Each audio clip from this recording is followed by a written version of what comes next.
Alright guys, welcome to RC Mojo. This week we're going to get the servo, top deck and some wheels fitted to the Tamiya Porsche. Also, we'll move a couple of bits on the chassis that I mounted in the wrong holes. I think I'm going to blame my glasses on that one. Right, anyway, step 29, setting up the steering servo. For now, I'm going to fit a standard size basic servo with metal gears. This one came with the Element RC RTR that we got a few weeks ago.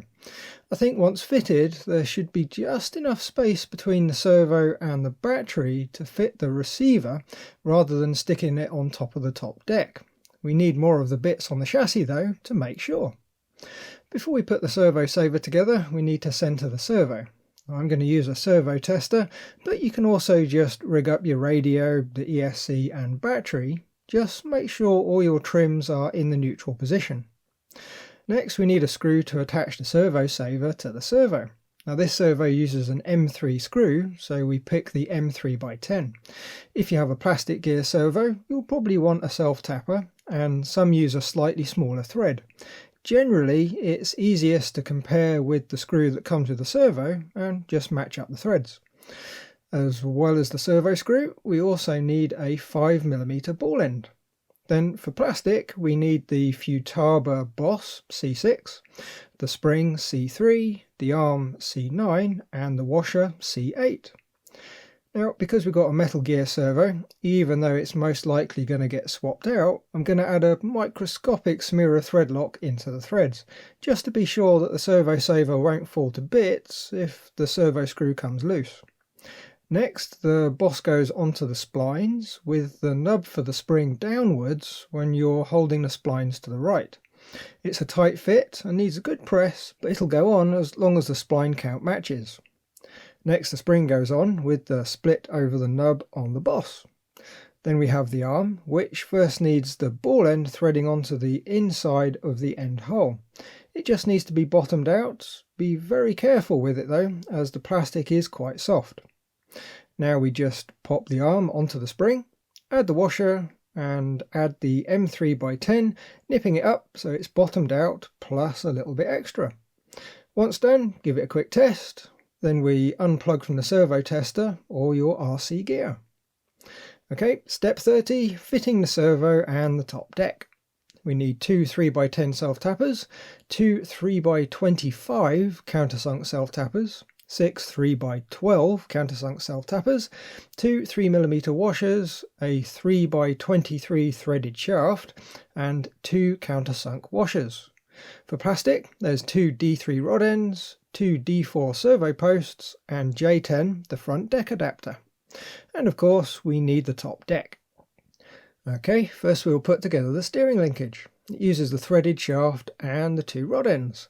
Just like the other two we've made, we need to thread them on fairly evenly, so we end up with a 6.5mm gap between them. If it's a bit off, I wouldn't worry too much. More often than not, they'll need a bit of a tweak no matter how accurate you are. Next, we fit the servo post to the servo. They just mount with the 3x10s and the washers. Clamp the post to the side of the servo with your thumb and thread in the screw with the washer. Do both and clip the linkage to the servo arm so it's ready to fit to the chassis. Next, the servo just sits on the chassis behind the steering. Then from underneath we need to install the two short self-tappers, one in a countersunk hole and the other in the slot. For the top deck, we need to drop the deck adapter, J10, onto the front gearbox before offering up the deck with the countersunk holes upwards. Then we can start threading in the four short screws towards the back, just to line everything up. And at the front we use the countersunk washers and the long screws. Do them all up a little bit at a time until all six are nice and snug. What you end up with is a nice sturdy chassis. It does feel a little bit heavy compared to a modern touring car, but it really does have a nice feel to it. And this is where I noticed something wasn't quite right with the ends of the battery area. The bits for the retaining parts don't line up. It was a simple fix, of course. The long cross member needed to move over a hole, and one of the rear battery side bits needed to move too. The problem is I'm pretty short-sighted and I don't have varifocal glasses. So from behind the camera, the manual is a bit on the small side, and if I take my glasses off for macro mode, I need to be within about 8 inches of the manual. I don't really want to keep picking the manual up, especially when there's parts on it, so I got the wrong holes. I usually have a copy of the build manual on a tablet as well, so I can zoom in, but with a quick look I couldn't find a PDF for this kit. Either way, I need new glasses. Right, anyway, with that rebuilt to spec, we can move on to step 31, the electronics. We've got a Carson ESC from another Tamiya kit, which would be a perfectly good ESC of course, but I think I'm going to try and find a Tamiya TBLE 04S so we match the manual. It's not a big deal if we can't of course, but it would be nice. For the radio, we have a little Radio Master receiver, super compact so it will fit somewhere well out of the way. The ESC is going to mount to the chassis next to the steering servo with some servo tape, so nice and simple. But we're going to leave it in the bag for now, just until I can see if getting a Tamiya ESC is doable. The receiver is a bit more interesting. If we pop it in the gap between the servo and the cross member, we can gently push it into place. It's just ever so slightly too tight. Not ideal, as the steering servo is going to move a bit when running the car. But what we could do is add a thin spacer under the servo lugs to move it forward ever so slightly, so we can avoid mounting the receiver on the top deck, which never looks all that tidy. So I think we're going to wait a while to finalise the electronics. Being mostly a shelf queen, making it look neat and tidy is just as important as how it runs. Step 32, the front bumper. Now this is a quick one. We just need 3 3x10 self-tappers and a bumper E7. The bumper just offers up to the front of the chassis and we install the 3 screws. Nip them up and that's the bumper fitted. Step 33, the wheels. We need 20 2.6x8 self-tappers, the gold wheel inserts, the chrome wheels, tyre foams and the tyres. To make up a wheel, first we pop an insert into a wheel, line up the posts on the back with the screw holes and thread in 5 screws. Rinse and repeat and we've got a set of wheels ready for rubber. Next we do battle with the Tamiya tyre foams. We need to fit them inside the tyres so the ends neatly come together and there's no bunching up or lumpy bits. I find it best to first get the foam roughly installed and then you can go around and gently stretch the tyre and foam from the inside to gradually settle the foam into its position. It's a bit of a faff and I'd much rather see some nice moulded inserts, but with care the foam strips do work okay. Again, rinse and repeat, stretch the tyres over the wheels and we've got a set ready to go on the chassis. Step 34, wheels and the body mounts, and also the rear bumper. We need 4 M3x15s, a single 3x10 self-tapper, 4 M3 flange nylock nuts, aka the wheel nuts, 4 M3 flange nuts, 4 drive pins, 4 small body clips, 2 1260 bearings and 2 1150 bearings.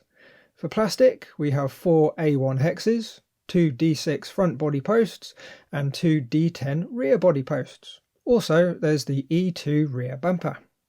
Now, before we fit the posts, we need to cut away the little tab under the mounting hole. It doesn't need to be perfect, so just a couple of snips with some side cutters does the trick. Then to mount a post, we pop in a screw and offer it up to the suspension tower so the square end goes in the square hole. Then we spin on one of the M3 nuts on the back and nip it up. The other 3 are exactly the same, just make sure the front ones go at the front and the rear ones go at the rear. Next we add body clips, 4 holes down from the top on all 4 posts. Now we can fit the chassis over and offer up the rear bumper to the chassis. It just fits with the single 3x10 self-tapper, nice and simple.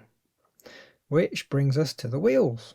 Now at the rear we use the 1150 bearings, popping one into the upright, then we insert a pin and press a hex down on the top, followed by a wheel and a nut. The front ones are the same, except of course they use the larger 1260 bearing. Install all 4 and we have a rolling chassis. Step 35, battery retainers and antenna mount. We need 1 3x10 self-tapper, one 3mm washer, one large body clip and 3 small body clips, the E6 antenna mount and 2 J3 battery retainers. Now to fit the mount we use the screw and the washer to attach it to the top of the rear gearbox. It's got a little tab on the bottom that fits into a slot, so it's really well mounted. It's not going to go anywhere.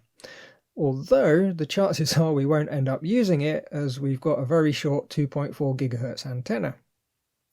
For the battery retainers, the right side one just goes in from under the chassis and gets 2 of the small body clips. The left side one uses one large body clip in the front hole and a small one in the rear, which is a bit strange. I can't really see any advantage to having that one large clip, but that's what's in the manual, so that's what we're going to do. To fit the battery, we take out the last 2 clips, lower the retainer and slide in a 6L NYMI, then refit the retainer. Nice and simple, not much fuss. I should think fitting a LiPo should be pretty easy too. A square pack with the right dimensions would be pretty much a straight drop-in. Well, that's the basic build complete. We'll have another chassis video at some point soon, looking at a couple of changes, laying out the wiring and getting the chassis running. Until then, as always, thanks for watching. Like if you liked, subscribe if you haven't, and leave a comment if there's something on your mind. Bye guys!